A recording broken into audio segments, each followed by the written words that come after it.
ഇതെൻ്റെ കയ്യിലുള്ളത് ഒരു തെർമോക്കോളാണ്. ഇനി ഈ കാണുന്ന വീടുകളൊക്കെ തെർമോക്കോൾ വെച്ചാണ് ഉണ്ടാക്കിയെന്ന് പറഞ്ഞാൽ നിങ്ങൾ വിശ്വസിക്കുമോ? എന്നാൽ ഈ കാര്യം സത്യം തന്നെയാണ്. ഇപ്പം നമ്മളെ കേരളത്തിലെ കാര്യം നോക്കിയാൽ 6 മാസത്തേക്ക് മഴയും പിന്നെ 6 മാസത്തേക്ക് വെയിലുമാണ്. അതുകൊണ്ട് ആ ക്ലൈമറ്റിന് പറ്റിയ ഒരു കൺസ്ട്രക്ഷനാണ് ഈ തെർമോക്കോൾ വെച്ച് വീടുണ്ടാക്കുന്നതെന്ന് പറഞ്ഞാൽ.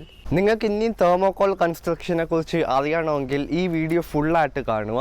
സോ നമുക്ക് വീഡിയോയിലേക്ക് കടക്കാം. EPS ടെക്നോളജി അല്ലെങ്കിൽ എക്സ്പാൻഡഡ് പോളിസ്റ്ററൈൻ ഷീറ്റ്സ് എന്നാണ് ഈ തെർമോക്കോൾ വെച്ച് വീടുണ്ടാക്കുന്നതിന് പറയുന്നത്. തെർമോക്കോൾ വെച്ചൊക്കെ വീടുണ്ടാക്കുന്നതെന്ന് പറഞ്ഞാൽ ഒരു വളരെ ഇക്കോ ഫ്രണ്ട്ലി ടെക്നോളജിയാണ്.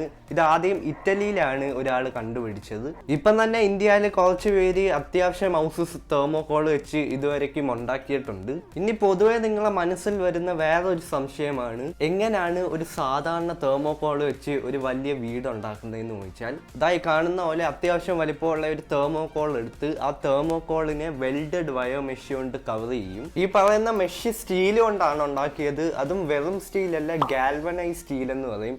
ഈ ഗാൽവനൈസ് സ്റ്റീലിന്റെ വ്യത്യാസം എന്തുവാന്ന് ചോദിച്ചാൽ, ഇത് തുരുമ്പ് പിടിക്കത്തില്ല, മാത്രമല്ല വളരെ സ്ട്രോങ് ആണ്. ഇത് കഴിഞ്ഞിട്ട് സ്റ്റീലിന്റെ ബാർസ് ഇൻസ്റ്റാൾ ചെയ്യുന്നതായിരിക്കും തെർമോക്കോൾ ഇങ്ങനെ വെക്കാൻ വേണ്ടി. പിന്നെ അവരിങ്ങനെ തെർമോക്കോൾ വെച്ച് ഒരു വീടിന്റെ ഇന്റീരിയറിന്റെ ഷേപ്പ് ഫോം ചെയ്യുന്നതായിരിക്കും. ഈ തെർമോക്കോൾസ് വെച്ച് വാൾസ് മാത്രമല്ല, റൂഫ്സും സ്റ്റെയർസും അങ്ങനത്തെ കുറെ കാര്യങ്ങൾ ഉണ്ടാക്കാൻ പറ്റും. ഇനി നമുക്ക് വാൾസിനെ കുറിച്ച് സംസാരിക്കാം. മതല്ലാര്യത്തിൽ നോക്കിയാൽ 2 ടൈപ്സ് വരുന്നുണ്ട്, സിംഗിൾ വാൾ പാനലും ഡബിൾ വാൾ പാനലും. ഈ രണ്ടിന്റെയും വ്യത്യാസം എന്തുവെന്ന് വെച്ചാൽ, ഫോർ എക്സാമ്പിൾ ഇനി നിങ്ങൾ ഒരു 3 സ്റ്റോറി ഹൗസ് ഉണ്ടാക്കാൻ പോകുന്നെങ്കിൽ സിംഗിൾ വാൾ പാനൽ മതി, കാരണം അതിന് അത്ര പിടിച്ചു നിൽക്കാൻ പറ്റൂ. ഇനി അഥവാ ഒരു 20 to 20 ഫ്ലോർസ് ഒക്കെ ഉണ്ടാക്കണമെങ്കിൽ ഡബിൾ വാൾ പാനലായിരിക്കും ബെസ്റ്റ്, കാരണം അത്രയ്ക്കും അതിന് പിടിച്ചു നിൽക്കാൻ പറ്റും. ഡബിൾ വാൾ പാനൽ എങ്ങനെയാണ് ഉണ്ടാക്കുന്നതെന്ന് വെച്ചാൽ, സിംഗിൾ വാളിനെ തന്നെ പോലെയാണ്. 2 തെർമോക്കോൾ എടുത്തിട്ട് വെൽഡഡ് വയർ മെഷ് അടിക്കും, പിന്നെ അതിന്റെ മിഡിലായിട്ട് കോൺക്രീറ്റ് ഇടുന്നതായിരിക്കും. ഇനി നമുക്ക് എങ്ങനെ ഇലക്ട്രിസിറ്റിയും പ്ലംബിംഗ് ഒക്കെ കൊടുക്കുന്നതെന്ന് നോക്കാം. ആദ്യം തന്നെ ഇവരൊരു റഫ് സ്കെച്ച് വരയ്ക്കുന്നതായിരിക്കും, എവിടെ ഈ ഇലക്ട്രിസിറ്റിയുടെ വയറും കാര്യങ്ങളൊക്കെ പോകേണ്ടതെന്ന് ചോദിച്ചാൽ.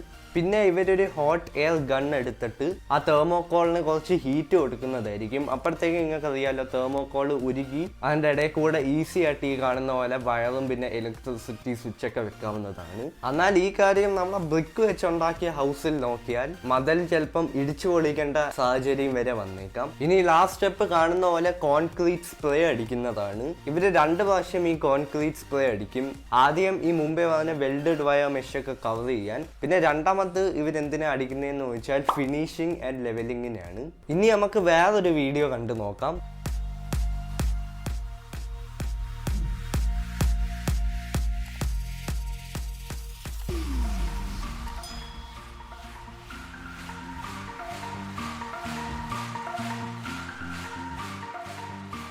ഇനി നിങ്ങൾ ഈ വീഡിയോയിൽ കണ്ട പോലെ 1 വർഷം കൊണ്ടുണ്ടാക്കുന്ന വീട് തെർമോക്കോൾ വെച്ച് 20 ദിവസം കൊണ്ടുണ്ടാക്കാൻ പറ്റും. ഇതിന്റെ കാരണം എന്താണെന്ന് വെച്ചാൽ, ഇങ്ങനത്തെ വീട് ഉണ്ടാക്കണമെങ്കിൽ ബ്രിക്സോ സ്റ്റോണോ ഒന്നും ഉപയോഗിക്കേണ്ട വരത്തില്ല. തെർമോക്കോൾ ഹൗസ് ഉണ്ടാക്കാൻ ജസ്റ്റ് ഒരു മേശിരിയും ഒരു കാർപ്പന്ററും മതി. അത് മാത്രമല്ല വളരെ ഇക്കോ ഫ്രണ്ട്ലിയുമാണ്, മാത്രമല്ല വളരെ ബഡ്ജറ്റ് ഫ്രണ്ട്ലിയുമാണ്. ഫോർ എക്സാമ്പിൾ ഇനി നിങ്ങൾ 10 lakhs മുടക്കി ഒരു ബ്രിക്ക് ഹൗസ് ഉണ്ടാക്കുന്നെങ്കിൽ ആ 10 ലക്ഷം വെച്ച് നിങ്ങൾക്ക് 3 തെർമോക്കോൾ ഹൗസ് ഉണ്ടാക്കാൻ പറ്റും. ഇനി ആൾക്കാരുടെ മനസ്സിൽ പൊതുവെ വരുന്ന വേറൊരു സംശയമാണ്, ഇങ്ങനത്തെ വീട് വെച്ചാൽ ഡ്യൂറബിൾ ആയിരിക്കുമെന്ന്. ഇതിൻ്റെ ഉത്തരത്തിന് നമ്മൾ ആദ്യം 2 വീഡിയോ കണ്ടു നോക്കാം.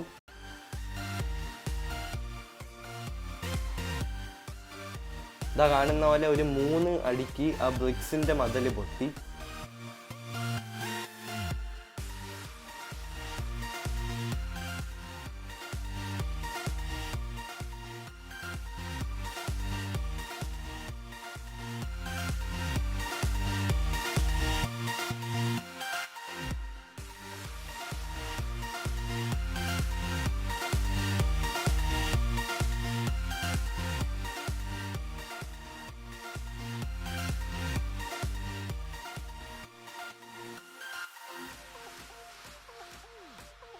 എന്നാൽ ഇനി തെർമോക്കോൾ വെച്ചുണ്ടാക്കിയ മതിൽ പൊളിക്കാൻ വേണ്ടി ഒന്നിനെയും കാണും ആൾക്കാർ ഇടിച്ചിട്ട് കുറച്ചേ പൊളിഞ്ഞോളൂ.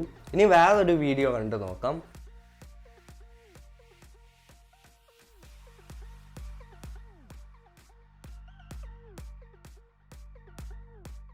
ഓക്കെ, ഈ വീഡിയോയും ആ ആദ്യത്തെ വീഡിയോ കണ്ട പോലെയാണ്. ഇനി വേറൊരു റിയൽ ഇൻസിഡന്റ് ഞാൻ നിങ്ങൾക്ക് പറഞ്ഞു തരാം. 2 വർഷം മുമ്പേ മരടു ഫ്ലാറ്റിന് നടന്ന ഒരു ഇൻസിഡന്റ് ആണ്. നിങ്ങൾക്കറിയായിരിക്കും, അവിടുത്തെ ആൾക്കാർ ബോംബ് വെച്ച് ആ ഫ്ലാറ്റിനെ തകർക്കാൻ നോക്കിയത്. എന്നാൽ അത് അപ്പം തന്നെ തകരുകയും ചെയ്തു. കാരണം ആ ഫ്ലാറ്റ് ബ്രിക്കും സ്റ്റോണും കൊണ്ടായിരുന്നു ഉണ്ടാക്കിയത്.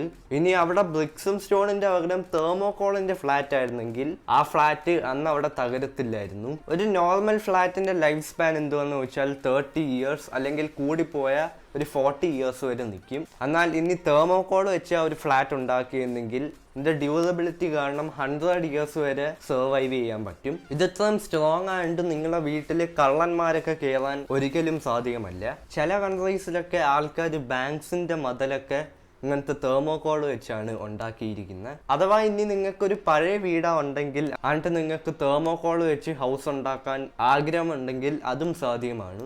നിങ്ങൾ ആ പഴയ വീട് പൊളിച്ചിട്ട് തെർമോകോൾ വെച്ച് ഉണ്ടാക്കാൻ പറ്റും. ഇനി അഥവാ നിങ്ങളെ പഴയ വീട്ടിന്റെ ബേസ്മെന്റ് വീക്ക് ആണെങ്കിൽ വരെ തെർമോകോൾ വെച്ച് ഒരു കുഴപ്പവുമില്ലാതെ ബിൽഡ് ചെയ്യാൻ പറ്റും. ഈ തെർമോകോൾ വെച്ച് വീടുണ്ടാക്കുന്നതിന്റെ ഗുണങ്ങൾ എന്തുവെന്ന് ചോദിച്ചാൽ, ആദ്യം ഈ പുറത്തെ വെയിലൊന്നും വീട്ടിന്റെ അകത്ത് കയറൂല. കാരണം ഇല്ല സൺലൈറ്റും ആ തെർമോകോൾ അബ്സോർബ് ചെയ്യുന്നതാണ്. എന്നാൽ അവിടെ ഇനി ഒരു ബ്രിക്കിന്റെ ഹൗസ് ആണെങ്കിൽ പുറത്തെ വെയില് നല്ലപോലെ അകത്തോട്ട് കയറുന്നതായിരിക്കും. രണ്ടാമത്തത്, തെർമോകോൾ ഹൗസ് പൊതുവെ നല്ല തണുപ്പായിരിക്കും. ഇപ്പം നിങ്ങളെ വീട്ടിൽ AC അല്ലെങ്കിൽ ഫാൻ എങ്ങാനും ഇട്ട ആ തണുപ്പ് വീട്ടിന്റെ അകത്ത് തന്നെ നിൽക്കുന്നതായിരിക്കും, വല്ലാതെ പുറത്തോട്ട് പോകത്തില്ല. ഫോർ എക്സാമ്പിൾ, ഇനി നിങ്ങളെ വീടൊരു ബ്രിക്സ് ഉണ്ടാക്കിയെങ്കിൽ എന്നിട്ട് നിങ്ങളെ വീട്ടിൽ ഒരു 1 ടൺ AC ഉണ്ടെങ്കിൽ ആ 1 ടൺ ACയുടെ കാറ്റ് ഒരു 200 സ്ക്വയർ ഫീറ്റ് വരെയൊക്കെ പോവാം. എന്നാൽ ഇനി ഒരു തെർമോകോൾ ഹൗസ് ആണെങ്കിൽ ഒരു 1 ടൺ ACയുടെ കാറ്റ് 800 to 1000 സ്ക്വയർ ഫീറ്റ് വരെയൊക്കെ പോവാം. വേറെ ഒരു എക്സാമ്പിൾ, ഇങ്ങനത്തെ വീടുകളൊക്കെ ഒരു ഫ്രിഡ്ജ് പോലെയാണ്. നിങ്ങൾ പലപ്പോഴും ശ്രദ്ധിച്ചു കാണും, ഫ്രിഡ്ജിന്റെ ഡോർസും പിന്നെ സൈഡൊക്കെ ഭയങ്കര കട്ടിയായിരിക്കുന്നത്. കാരണം അതിൻ്റെ അകത്ത് ഇൻസുലേഷൻസ് ഉണ്ട്. അപ്പം നമ്മൾ ഫ്രിഡ്ജിൻ്റെ കാര്യം നോക്കുകയാണെങ്കിൽ ഫ്രിഡ്ജിൻ്റെ കംപ്രസർ 24 hours 2 hours ഓടുന്നുള്ളൂ. എന്നിട്ടും നിങ്ങൾക്കറിയാമല്ലോ ഫ്രിഡ്ജ് ഭയങ്കര തണുപ്പായിരിക്കുമെന്ന്. മൂന്നാമത്തത്, തെർമോകോൾ ഹൗസിൻ്റെ ഡ്യൂറബിലിറ്റി ഭയങ്കരമായിരിക്കും. ഇപ്പം നമ്മളൊരു ബ്രിക്ക് ഹൗസിൻ്റെ കാര്യം നോക്കുകയാണെങ്കിൽ ഒരു ശക്തമായിട്ടുള്ള എർത്ത് ക്വിക്ക് വന്നാൽ തീരാവുന്നതേ ഉള്ളൂ. മാത്രമല്ല തെർമോകോൾ ഹൗസിന് ചോർച്ച കാണത്തില്ല. ഇപ്പം നിങ്ങളെ ബ്രിക്ക് ഹൗസ് ഒക്കെ ആയാൽ ഒരു ശക്തമായിട്ടുള്ള മഴ പെയ്താൽ ചിലപ്പം ആ മഴവെള്ളം നിങ്ങളെ ബ്രിക്ക് ഹൗസിൻ്റെ അകത്ത് കയറിയിരിക്കാം. പക്ഷെ തെർമോകോളിൻ്റെ അങ്ങനെയല്ല. എന്നാൽ ഇനി തെർമോകോൾ ഹൗസ് അങ്ങനെയല്ല, പകരം ഇങ്ങനെയാണ്.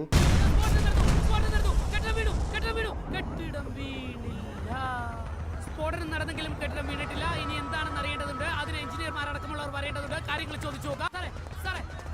എന്താ സംഭവിച്ചു ഇപ്പോഴൊന്നും വ്യക്തമായിട്ട് പറയാൻ പറ്റില്ല. പക്ഷെ ഈ ബിൽഡർ ഗുണമേന്മയുള്ള FCPX ടെക്നോളജി ഉപയോഗിച്ചുകൊണ്ട് മാത്രമാണ് ഈ കെട്ടിടത്തിന് യാതൊന്നും സംഭവിക്കാത്തത്. ഇതാണ് ഞങ്ങളുടെ ടെക്നിക്കൽ ടീമിന്റെ പ്രാഥമിക നിഗമനം. അതുകൊണ്ട് ഇതിൻ്റെ ഡിസഡ്വാൻറ്റേജ് എന്തുവെന്ന് വെച്ചാൽ, ഇപ്പം ആദ്യം നിങ്ങളൊരു ഹൗസിൻ്റെ പ്ലാൻ വരച്ചെങ്കിൽ പിന്നെ അത് മാറ്റാൻ നിന്നാൽ വളരെ ബുദ്ധിമുട്ടായിരിക്കും. തെർമോകോൾ ഹൗസിൻ്റെ കോൺസെപ്റ്റ് ഇന്നും ഇന്നലെ ഒന്നും വന്നതല്ല. 1950 കാലത്തെ ഈ തെർമോകോൾ ഹൗസിൻ്റെ കോൺസെപ്റ്റ് ഉണ്ടായിരുന്നു. അതായത് ആൾക്കാർ എർത്ത് ക്വിക്കിൽ പ്രൊട്ടക്റ്റ് ആയിരിക്കാൻ വേണ്ടി അവർ ഇങ്ങനത്തെ ഹൗസ് ഉണ്ടാക്കുമായിരുന്നു. നാലാമത്തേത്, തെർമോകോൾ ഹൗസിന് ബ്രിക്ക് ഹൗസിനെ അപേക്ഷിച്ച് ഒട്ടും വെയിറ്റ് ഇല്ല. അവർ പറയുന്നത് നിങ്ങൾ തെർമോകോൾ കൊണ്ടൊരു ഹൗസ് ഉണ്ടാക്കിയാൽ നിങ്ങളുടെ ഹൗസിൻ്റെ 70% വെയിറ്റ് കുറഞ്ഞ് കിട്ടുമെന്നാണ്. ഇനി വേറെ ആൾക്കാരെ ഒരു സംശയമാണ്, ഇങ്ങനത്തെ കേരളയിൽ തെർമോകോൾ ഹൗസ് വെച്ചാൽ ലോൺ കിട്ടുമെന്നൊക്കെ. ഇതിൻ്റെ കാര്യം അതിനോടാ. കാരണം കേരളയിൽ ഇങ്ങനത്തെ തെർമോകോൾ വെച്ച് ഹൗസ് ഉണ്ടാക്കിയത് കുറവാണ്. പകരം ഇന്ത്യയിൽ തമിഴ്നാട്ടിലാണ് കുറേ ആൾക്കാർ ഈ തെർമോകോൾ വെച്ചൊക്കെ ഹൗസ് ഉണ്ടാക്കിയിട്ടുള്ളത്. இதுதான் சிங்கிள் வால் பேனல்.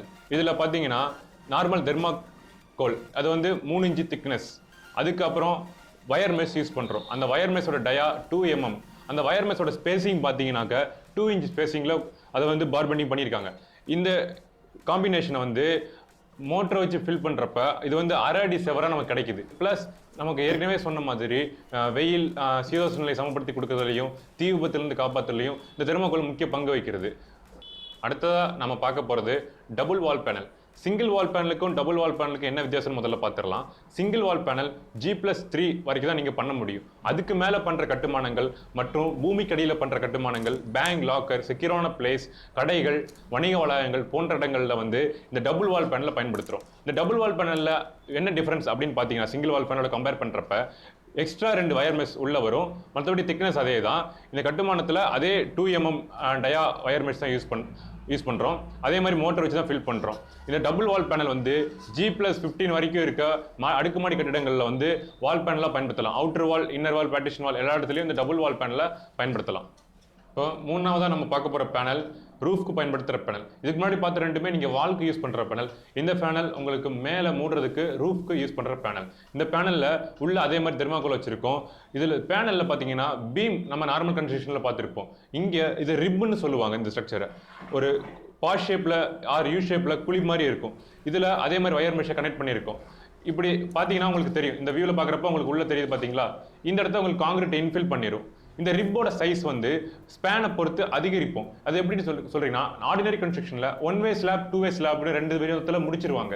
ஆனால் தெர்மாகோல் கன்ஸ்ட்ரக்ஷனில் ஸ்பேன் அதிகமாக போகிறப்ப இந்த ரூஃபில் இந்த ரிப்பனுடைய சைஸை அதிகரிப்பாங்க, அந்த டிசைனை பொறுத்து. அதே மாதிரி இது வந்து 4 இன்ச் திக்னஸ். இதுக்கு மேலே 4 இன்ச் திக்னஸ்க்கு உங்களுக்கு காங்கிரீட் இன்ஃபில் ஆகும். ஸோ உங்களுக்கு மேலே நடக்கிறது வந்து கீழே இருக்கவங்களுக்கு கேட்காது, சவுண்ட் இன்சுலேஷன். அதற்கு அடுத்தபடியாக ஹீட், மேலே இருக்க ஹீட் வந்து உங்களுக்கு உள்ள ஓடி இறங்காது. ஏன்னா தெர்மாகோல் வந்து இந்த இடத்த உங்களுக்கு அடைச்சிருது. தெர்மோகிரிட் பேனலில் நம்ம அடுத்ததாக பார்க்க போகிறது ஸ்டேர் கேஸ்க்கு யூஸ் பண்ணுற பேனல்.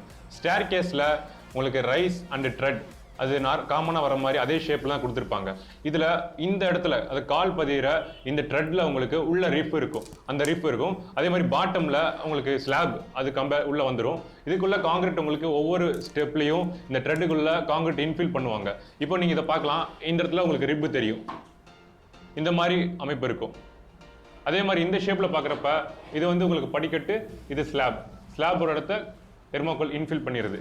இது உங்களுக்கு பாட்டம், ஸ்டேர் கேஸோட பாட்டம் ஸ்லாப் சைஸ். இது இங்கேயும் உங்களுக்கு வயர் மெஷ் வருது. அதே மாதிரி இங்கேயும் உங்களுக்கு மோட்டர் வச்சு இன்ஃபில் பண்ணிடுவாங்க.